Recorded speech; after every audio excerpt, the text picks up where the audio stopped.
बिस्मिल्लाहिर्रहमानिर्रहीम अस्सलाम वालेकुम नाज़रीन, मैं हूं आपका मेज़बान दानिश अंसारी और आप देख रहे हैं मेरा YouTube channel Danish Ansari official. नाज़रीन, आज हम बात करेंगे मलिक महबूब साहब से। आप सबके फेवरेट हैं, मशहूर एस्ट्रोलॉजर हैं। अस्सलाम वालेकुम मलिक साहब, कैसे हैं आप?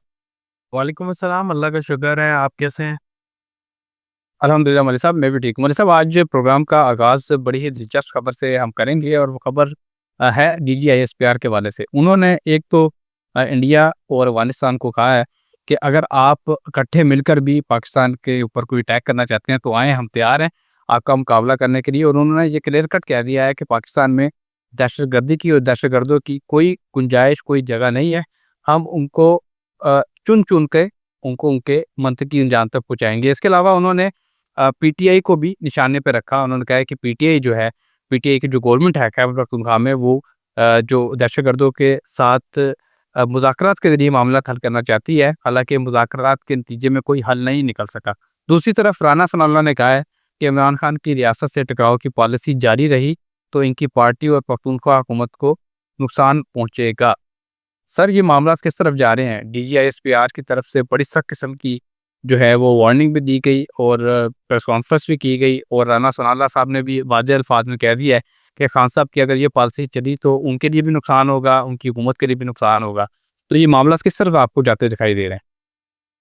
तो दरअसल अगर हम प्लैनेटरी पोज़ीशन देखें ना, तो मैं पहले भी कहता हुआ बार-बार आपको सुनाई दिया गया होगा कि 15 जनवरी के बाद पाकिस्तान के इंटरनल पॉलिटिक्स के हालात बहुत बिगड़ते हुए नज़र आ रहे हैं और जो इंडिया और अफ़गानिस्तान के साथ मामलात हैं, वो स्पेशली मार्च तक बहुत सेंसिटिव सिचुएशन में है और यूँ लगता है कि खुदा ना ख़ास्ता मार्च से पहले-पहले कोई एक आधी जो है ना चिंगारी फिर जलेगी और ये खुदा ना खास्ता एक नए भयानक मोड़ की तरफ ले जाती हुई आपको नजर आएगी।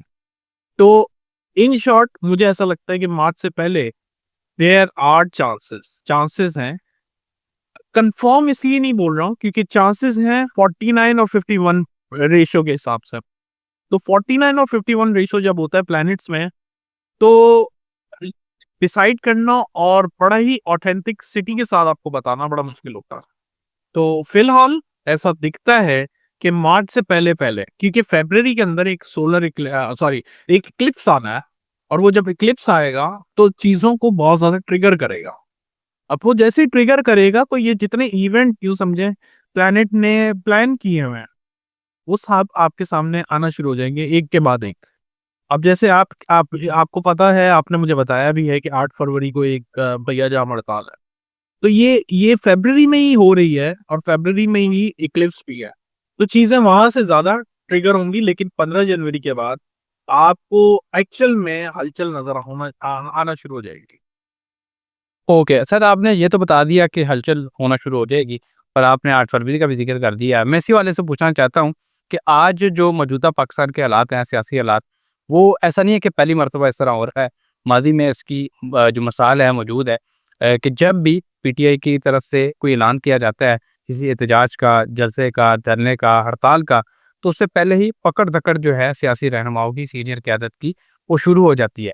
और जब भी पीटीआई की और जो एस्टेब्लिशमेंट है, इनके दरमियान दूरियाँ बढ़ती हैं, मामलात ख़राब होते हैं, तल्ख़ियाँ ब आती हैं, तो मुज़ाकरात की शुल्ली छोड़ दी जाती है। अब ये दोनों चीज़ों के हवाले से बता दें, क्या मुज़ाकरात भी हो सकते हैं अनएक्सपेक्टेडली अगर ये जो मामला चल रहे हैं इनमें? या फिर ऐसी कोई चीज़ हो सकती है कि पकड़-धकड़ दोबारा शुरू हो जाए क्योंकि हड़ताल का भी ऐलान किया गया है? इन दोनों चीज़ों के हवाले से काइंडली क्लियर कर दें। सर, मुज़ाकरात तो नहीं है और आज हम तकरीबन 9 तारीख के अंदर एंटर हो गए। मैंने आपको पहले भी कहा था, ये जो मुज़ाकरात की गेम है, ये प्लैनेट के अपने ट्रांज़िट से पहले-पहले रहेगी। कुछ भी नहीं निकलेगा, कोई हल नहीं निकलेगा और ये सिर्फ़ इसी में बॉल इस कोर्ट तो कभी उस कोर्ट, दैट्स इट। इससे ज़्यादा मुझे नज़र नहीं आता कि मुज़ाकरात हो जाए और मुज़ाकरात के लिए प्लैनेट के अंदर ऐसी एस्पेक्ट्स या कंजंक्शन दिखने चाहिए, जिसके अंदर वो ज़रा काम सिचुएशन में हो या सूदिंग सिचुएशन में आ रहे हों। लेकिन ये तो बहुत हार्ड एस्पेक्ट्स नज़र आ रहे हैं मुझे, तो ये मुज़ाकरात की तरफ नहीं जाएगा, पहली बात। दूसरी बात, पकड़-दकड़ हो, नहीं हो, जो सिचुएशन आगे आ रही है, उसमें सीनियर क़यादत मुझे इतना कोई रोल प्ले करती हुई नज़र नहीं आ रही। मुझे आवाम बहुत ज़्यादा रोल प्ले करती हुई नज़र आ रही। तो सीनियर क़यादत अगर कहीं गायब भी हो जाती है फॉर इंस्टेंस, या उठा लिए जाते हैं, जो भी, तो काम वैसे ही चलेगा। ओके। अच्छा सर, ये जो हमारा पहला सेगमेंट है सियासी, इसके हवाले से एक सवाल का जवाब दे दें कि आइंदा आने वाला जो वक़्त है, वो पाकिस्तान तहरीक-ए-इंसाफ के लिए यानी कि अगले 2-3 महीने, वो अच्छे होंगे, मुश्किल होंगे, चैलेंजिंग होंगे? कैसा टाइम देख रहे हैं आप? चैलेंजिंग भी होंगे और अच्छे भी होंगे। चैलेंजिंग इसलिए क्योंकि इनके रास्ते में बहुत मेजर, स्पेशली फरवरी में, मार्च में बहुत बड़ी-बड़ी रुकावटें आ रही हैं। और फेवरेबल इसलिए कि ये जब कॉल देंगे या कोई धरने की तरफ जाएँगे, तो इनको बहुत पॉजिटिव रिस्पॉन्स मिलेगा और यही इनके अंदर एक्चुअली जो है ना जान फूँकेगा वापस इस मतलब और पीटीआई के अंदर। ओके। Okay sir. अच्छा सर, एक और बड़ा इम्पोर्टेंट सेगमेंट हमारा है, वो इंटरनेशनल सिचुएशन के हवाले से है। बैन-अवी जो मामलात हैं दुनिया के, वो इस कदर खराबी की तरफ जा रहे हैं कि जिसका तसव्वुर 2026 में हम कर भी नहीं सकते थे कि जनवरी में ही हालात शुरू में इतने ज़्यादा ख़राब हो जाएँगे। वेनेज़ुएला के सदर को अरेस्ट कर लिया गया। इसकी मिसाल भी अमेरिका की हिस्ट्री में या दुनिया की हिस्ट्री में बहुत कम मिलती है कि किसी सिटिंग प्रेज़िडेंट को अरेस्ट करके उनकी वाइफ़ को बिस्तर से निकाल के कोई ले जाए और फिर उनके खिलाफ मुकदमा चले और अदालत में उनके खिलाफ केस चल रहा हो। एक तो ये चीज़ हो गई। दूसरा सर, ईरान में बड़े शदीद किस्म के एहतजाज हो रहे हैं। वहाँ की गवर्नमेंट ने यहाँ तक ऐलान कर दिया कि हम आपको $7 पर मंथ देंगे, अलाउंस देंगे लोगों को, हर शहरी को देंगे। यहाँ तक उन्हें कहना पड़ गया। लेकिन उसके बावजूद आज पूरे मुल्क में ब्लैकआउट हो चुका है इंटरनेट का, और इसके अलावा जो एहतजाज का दायरा कार है वो बहुत ज़्यादा वसी हो गया है। क्या ईरान में रजीम चेंज होने वाला है और क्या वेनेज़ुएला में भी मामलात मज़ीद ख़राब होने वाले हैं? क्योंकि इस वक़्त जो सिटिंग प्राइम मिनिस्टर हैं वो अरेस्ट हैं। क्या मामलात देख रहे हैं दोनों ममालिक में आप? सर, ईरान की जो है ना सिचुएशन, इंटरनल पॉलिटिक्स की भी खराब होनी है और फॉरेन अफेयर्स भी इनके खराब होना है। मतलब कि इनको आप एक्सपेक्ट कर सकते हैं कि कोई फॉरेन कंट्री जिसमें इसराइल और अमेरिका दोनों ही शामिल है, आके इनके ऊपर कोई नई चुड़ली ना छोड़ दे, मतलब कोई नया हमला ना कर दे, जहाँ से मामलात आउट ऑफ कंट्रोल हो गए और रिजीम चेंज की तरफ जा सकते हैं। और मैंने पहले भी कहा है कि ईरान के पास, अगर आप ये सोच रहे हैं कि एटमी हथियार नहीं है, तो ये आपकी गलतफहमी है, ईरान के पास है। तो ये तो उनकी आवाम उनके अगेंस्ट हो गई है। अगर हालात उस तरफ जाते हैं, खुदा ना खास्ता, तो फिर इसके भी आपको प्रूफ मिल जाता है कि इनके पास क्या-क्या है। तो ईरान में तो प्रॉब्लम होगी। अमेरिका बहुत जल्दी किसी और मुल्क के ऊपर भी ऐसा ही एक नया दोस्त जमा सकता है, जो इनके साथ हुआ है, वेनेज़ुएला के साथ।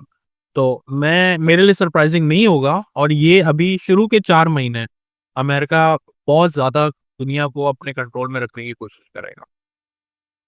बिल्कुल, सर ऐसा ही है। आप बिल्कुल, आपकी बात से मैं इत्तेफ़ाक करता हूँ कि कंट्रोल में रखने की कोशिश करेगा। और इसी बात से हम ये जानते हैं कि अमेरिका, जिसके हवाले से कहा जाता था कि ये दुनिया में अमन का ख्वाह है और बेहतरी का ख्वाह है, हकूक़ की पामालियों को नहीं चाहता कि हकूक़ की किसी की पामाली हो। आज डोनाल्ड ट्रंप ने एक साइन किए हैं एक ऐसे दस्तावेज़ पे, जिसमें ये कहा गया है कि जितने इंसानी हकूक़ की तंज़ीमें हैं यूएन की, और 2-3 और बैनुल-अक़वामी तंज़ीमें हैं, उसको जो फंडिंग करता है अमेरिका, वो फंडिंग वापस ले ली गई है। इसके अलावा रूस और चीन ने मज़म्मत की है इस बात की, वेनेज़ुएला के जो सदर को अरेस्ट किया गया है। उन्होंने कहा है कि फ़ौरी तौर पे इनको वापस इनके मुल्क बाहिफ़ाज़त पहुँचाया जाए। सर, क्या चीन या रूस कोई ऐसा इक़दाम उठा सकते हैं जिससे इंटरनेशनल लेवल पे कोई बड़ी जंग, कोई कोल्ड वार शुरू हो जाए? ऐसी कोई चीज़ आपको दिखाई देती है? तो चीन की तरफ से तो मुझे ताइवान का ज़्यादा डर है। फिलहाल अमेरिका की तरफ से डायरेक्ट कन्फ्रंटेशन नज़र नहीं आती। अलबत्ता रूस जो है, वो भी इसके मतलब आपको एक डिसएग्रीमेंट करते हुए नज़र आएगा। कोई डायरेक्ट वॉर सिचुएशन नज़र नहीं आ रही मुझे अभी फिलहाल। अ, इन शॉर्ट, ये सारे ममालिक जो है, मैंने पहले भी बताया, स्टैंड बाय सिचुएशन में बैठे हुए हैं, जो कि 2027 में खुल के आपके सामने आएँगे। जो कोल्ड वॉर तो नहीं कह सकते, वो वर्ल्ड वॉर 3 हो जाएगी उसमें। ओके। Okay sir. अच्छा सर, अभी आपने ताइवान का ज़िक्र किया और गुज़िश्ता हमारे एक व्लॉग में भी आपने कहा था कि ताइवान और चीन के मामला जो हैं वो ख़राबी की तरफ जाते आपको दिखाई देंगे। अब ऐसा हुआ है कि F-16 तैयारा, जो कि दुनिया के जदीद और बेहतरीन तैयारों में उसका शुमार होता है तो ये पुराना जहाज़, लेकिन आज भी पाकिस्तान आर्मी के भी कंट्रोल में है और दुनिया के बड़े-बड़े ममालिक इसको इस्तेमाल करते हैं। ये सर गिर गया है अचानक और कोई भी मुल्क जो है वो उसको ज़िम्मेदारी इसकी कबूल नहीं कर रहा, लेकिन ज़ाहिर है इसके पीछे जो दिखाई दे रहे हैं मामलात वो ये दिखाई दे रहे हैं कि चीन ने ये जहाज़ गिराया है और चीन लेकिन इसकी ज़िम्मेदारी नहीं ले रहा।